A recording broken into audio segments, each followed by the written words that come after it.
He said he would get the 200,000 and buy assets. All right, Lee, what type of assets would you buy? Let me see, can I get this thing? And specifically, Lee, because you're the only person I see commenting. So I want people to get this point out. Let me get this adjusted. That it's important, right? That when you are YouTube, just forgive my daughter's demeanor. Sit up, please. You don't mind. When you are watching a video, when you are live, that it's in, and you might sit up. It's important because you can see yourself on camera. It's important to make a mind message connection and to actively participate. So my mission is hello, Montre. Hello, Montre. Hello, YouTube. My mission is not only to educate millennials. My daughter will actually be 20 Saturday, so happy pre-birthday to her. But to educate everyone. So let's say $20,000, and if she did not have the credit, we're going to make this budget. Okay, so I need everybody that's tuning in and listen. Someone said 800 credit score. The reason why rental property that will bring me at least 7 or higher return on investment. Well, you saying 7% or higher return on investment? And how much do you think that rental property will cost? Lee. So, and someone on my Facebook said, oh, I'm tired of seeing this question. It's on Instagram all the time. It's on Facebook, Instagram, and Facebook. But you know what? The question usually goes into the person that posts asks the question, and then you have the comments, and the people are going back and forth between the comments and the posts, and they're just expressing their opinion. But it's this quote by Socrates. I'm a teacher in the public schools, and Socrates' post was, I cannot teach you, right? I can only make you think. And this is a thinking video. So I'm going to keep my daughter on for like 3 minutes, then I'm going to take over this live myself. Okay, so before she leaves, I want to know who would agree with her in taking the 20,000 and using it and leveraging it. I'm sorry, 200,000. Yeah, 200,000. Okay, 50K. Let's say 800 credit score can go 10 times further. That's on YouTube.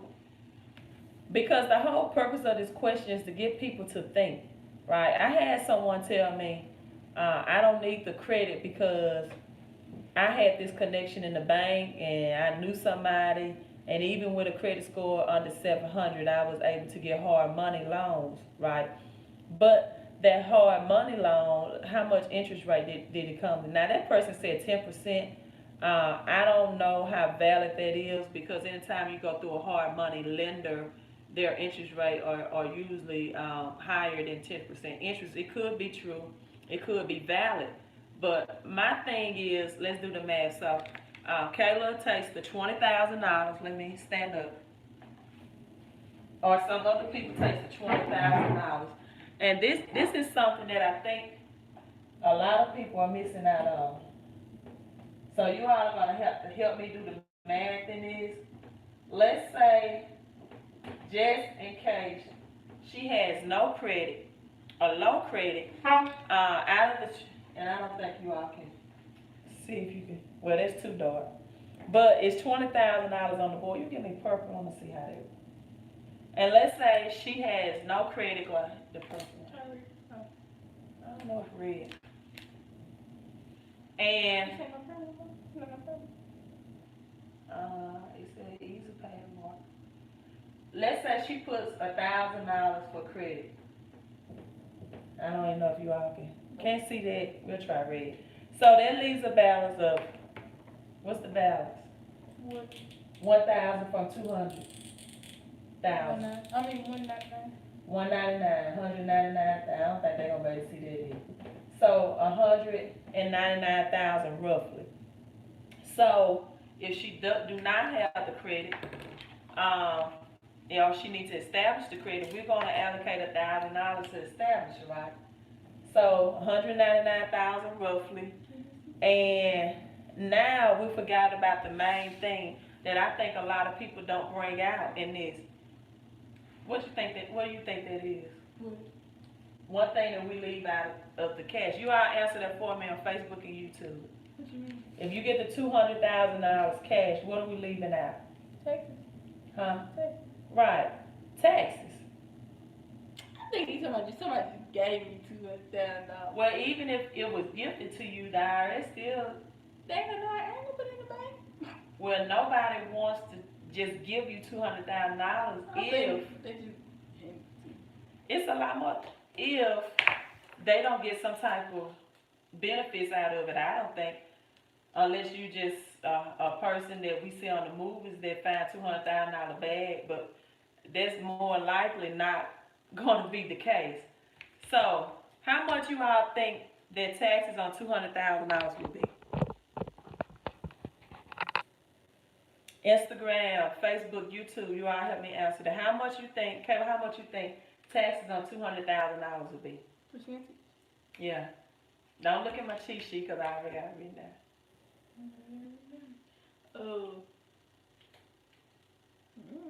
YouTube, Facebook, Instagram, anyone 15%? have? Huh? 15%? Okay, Kayla says 15%. You all agree with that? Yes or no? Yes or no? How much you think taxes on $200,000 cash should be? So let's realistically answer that question. Let me see if we live on here.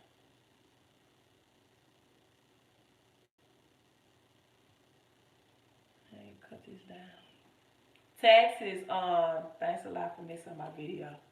If you earn income or capital gain, we're going to say this is earned income. This is not capital gain money. Jesus. Well, the difference between capital gains and earned income or salary money is that capital gains is taxed a little lower. Taxes on. So that's taxed a little lower. 12K, okay, I have one person on Facebook that says 12K. My daughter has her calculator out. And see, I don't mean any harm, but people with low credit scores, they don't think about this. We got a lot of things that we're going to, not a lot, because it's not going to be long, that we're going to consider. 50K, Jesus on YouTube says 50K. All right, so we're in Mississippi, right? That's like 7%. But no, it's just like food and stuff. Like yeah, that's like gas, food, it's clothing, retail. So if this was income for Mississippi, because it would include state and federal taxes, people, it would be taxed at 31%. And don't you all be surprised, because your paycheck is taxed at 31% too. So don't let this be a shocker to you, right? I tell people, you think your biggest expenses sometimes, especially if you're a six-figure income earner, is your mortgage and your car debt. No, it's this 31% your taxes, right? It's your taxes. So you have 200. We're gonna say still 200K. She's taking out 1,000 for credit if she needs to build it, rebuild it, or build it, right? And so your federal taxes on this $200,000 from the WAP, from the door, is going to be $41,850. Boom. For my cash people, the cash money people, right? Because that's 31% of. Well, you're right. I got 62 too, so maybe my math is wrong. Oh, I know. Well, the state is going to be 9,435. So federal, this is Mississippi. So the federal is going to be 41,850, and the state is going to be 9,435. Now you may ask the question, well, what if I live in Texas or Florida where they don't have state taxes that comes out of your salary income? So what would the state taxes be? Your state taxes, or federal taxes, I'm sorry, for Texas or Florida would just be $41,850. So you can save $9,435 there. But then you have to look at your Social Security tax and your Medicare tax, right? So in Texas, your total take home for all my people say, I want the cash because I want to invest in assets. If you lived in Mississippi, what you have remaining would be $137,000. So Kayla, pay me my money. I'm Uncle Sam. I'm the IRS. So out of your $200K, I want you to give me $40,000. Get my money up. What about you? Give me no. Get my money. Well, that's a good question. That's a good question. That's a great question. And then, so this is just 31% tax if you're in Mississippi. And if you're in Texas or Florida, it'll be 26% roughly. So at least you can bring home $10,000 more if you're in Texas or Florida because you don't have state taxes. So now that you're dealing with $147,000 or $137,000, hold your money up. What you got there? Tell me what assets are you. This goes to Uncle Sam, right? These are two $20,000 bills in the Monopoly world. That's what Kayla had there. So tell me what assets are you going to invest in for $137,000? Some people can say, well, I'm making get 3 rental houses at $50,000, right? And I can have a cash flow of, well, we know rental houses, it's going to be ongoing expenses, like the maintenance of it. Okay, Kayla says she'll flip it instead of holding it for rent. But then you have some other taxes called what? When you flip a house instead of holding it and renting it. Facebook and YouTube, what taxes do you have then? See, it's all about the money. It's all about the tax game. It's all about the tax game. Come on, you all, let me know. When you flip a house, and let's say you make $30K profit, thank you, Jesus, then you have your capital gains taxes.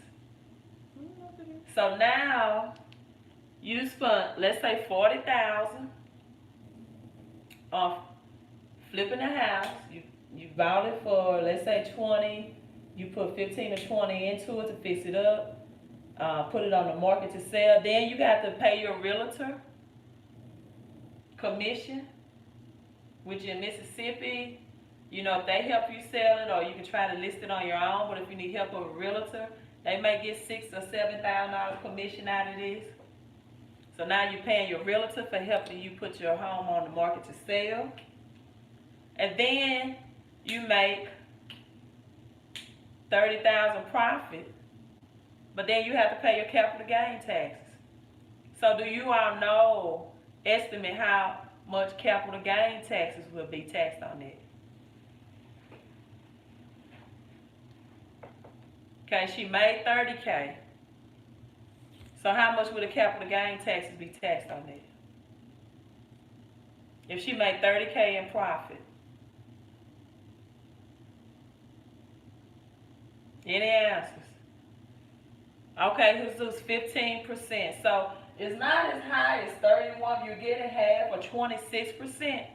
But Kayla, 15% on 30,000 is how much?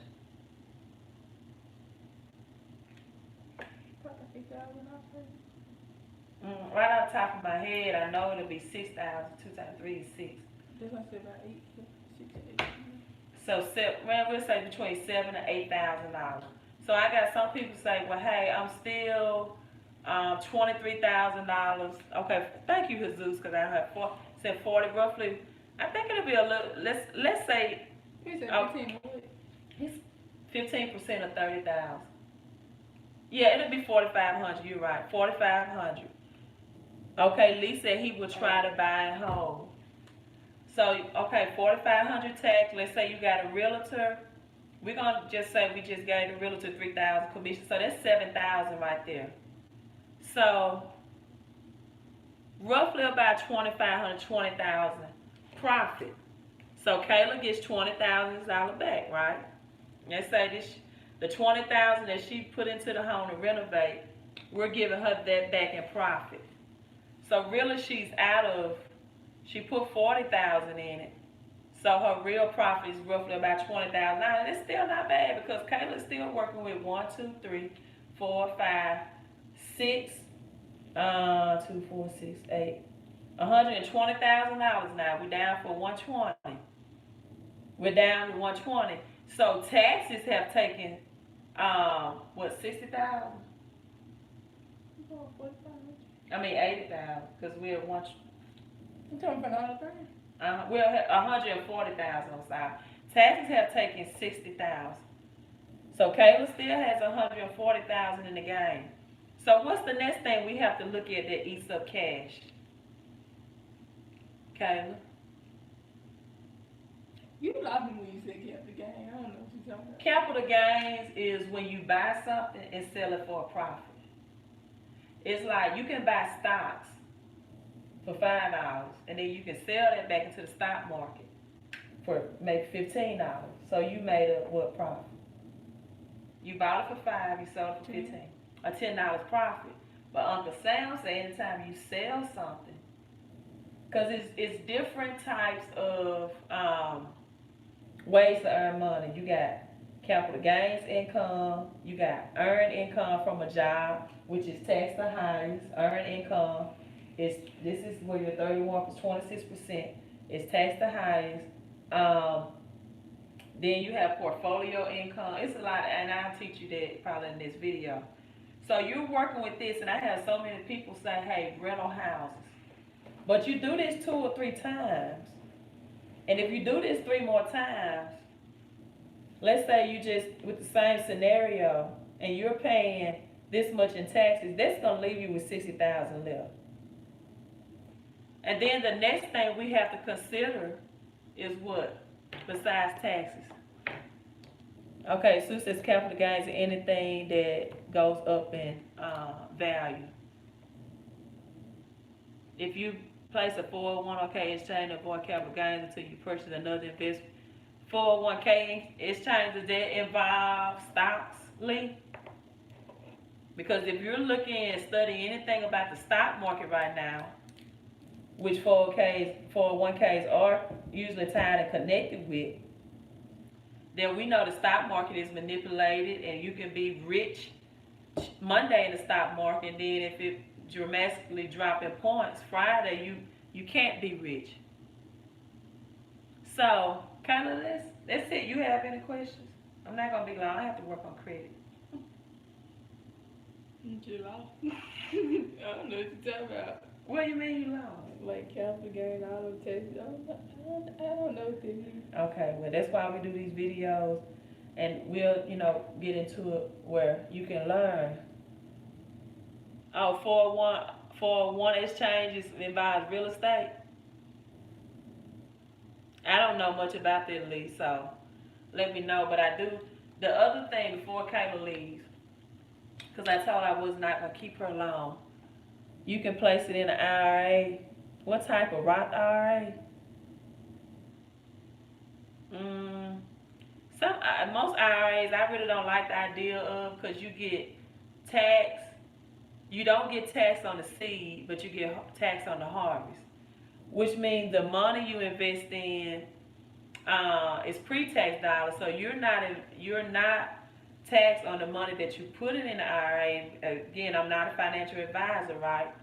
But when you get ready to pull the money, the lump sum out, you're taxed. So if I'm a farmer, would I rather pay taxes on my small little seeds, or wait till my farm grow and garden grow and get taxed on the harvest? I'd rather get taxed on the seed. But so that's why that's how a lot of IRAs are set up. And when you get taxed, when you get ready to pull out, or you get pre-tax penalty if you're not at a certain age. And let me say this about retirement. I feel like retirement is to not to stop living your purpose in life, but you can live comfortably. I spoke with a lady, 84 years old, who told me that she was still paying on her house, and she said that with pride, right?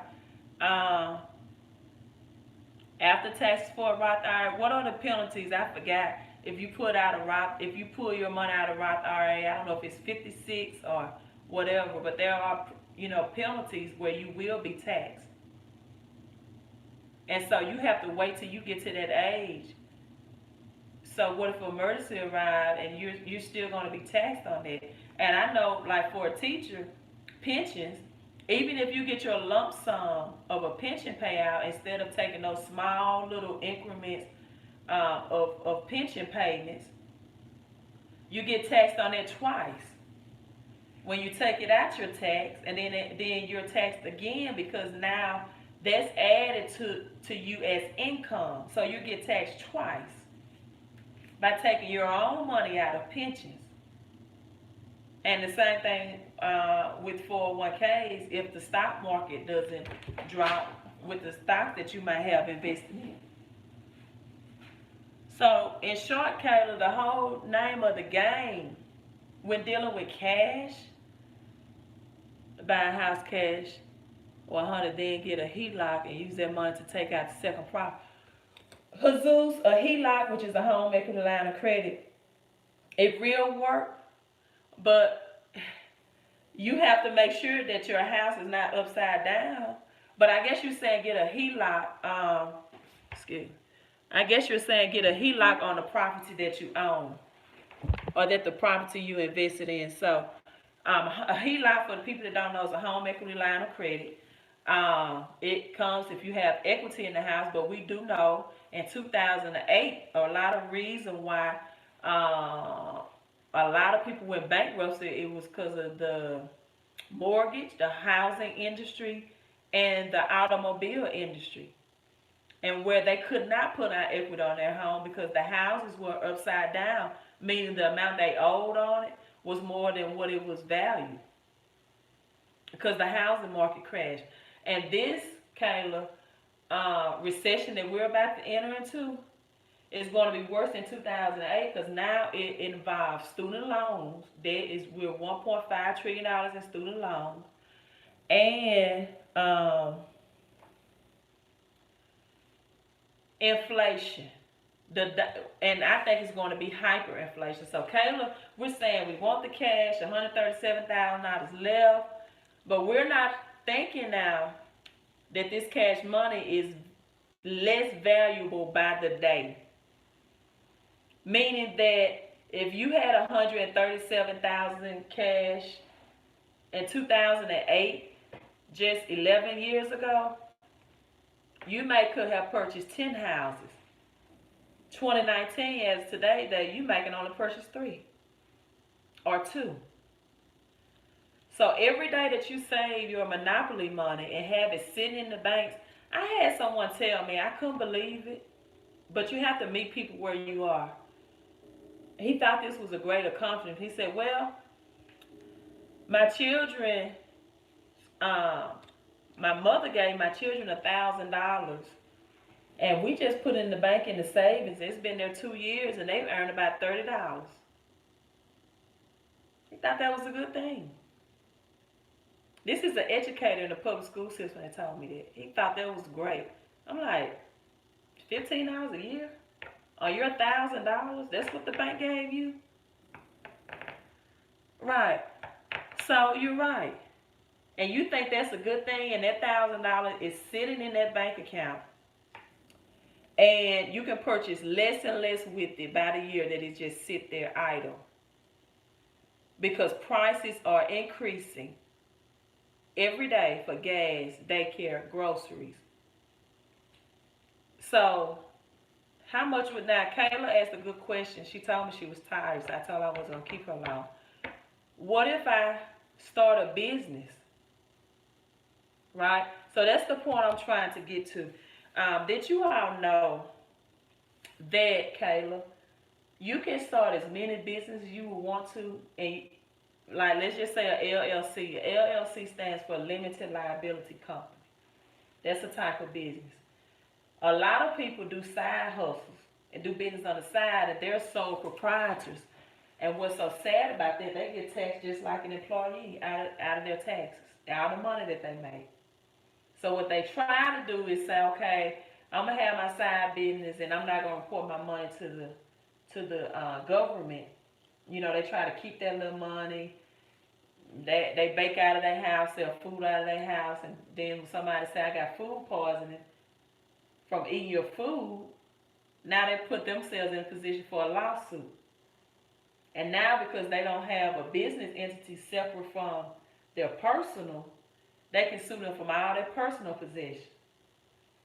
And what they are missing out on, Kayla, is that if you form a LLC, for example, you can form as many as you want to. So if you had 10 LLCs and each business, let's say the highest credit card you got was $25,000 for each business that you form, and you have 10 of them, that's $250,000.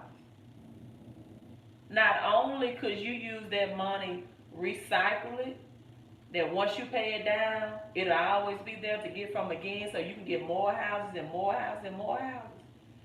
But guess what's so good about that money? Huh?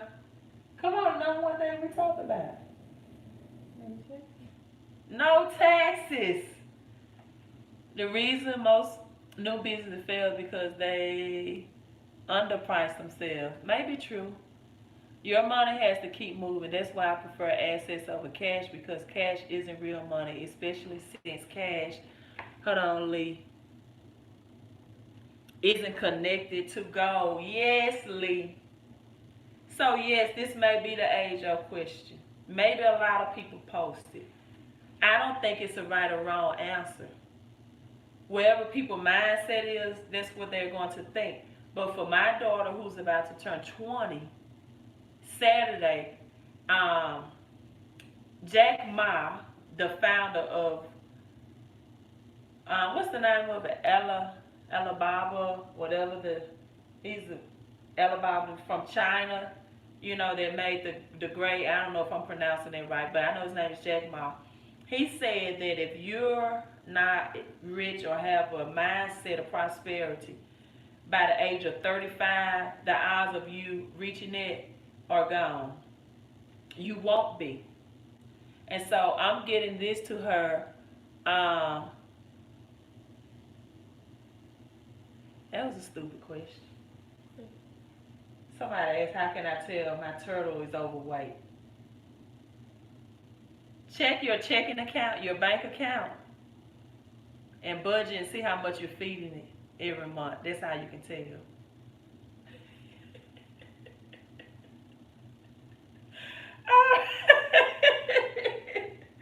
How much positive cash flow do you have to feed your turtle that's overweight? Let me stay on topic.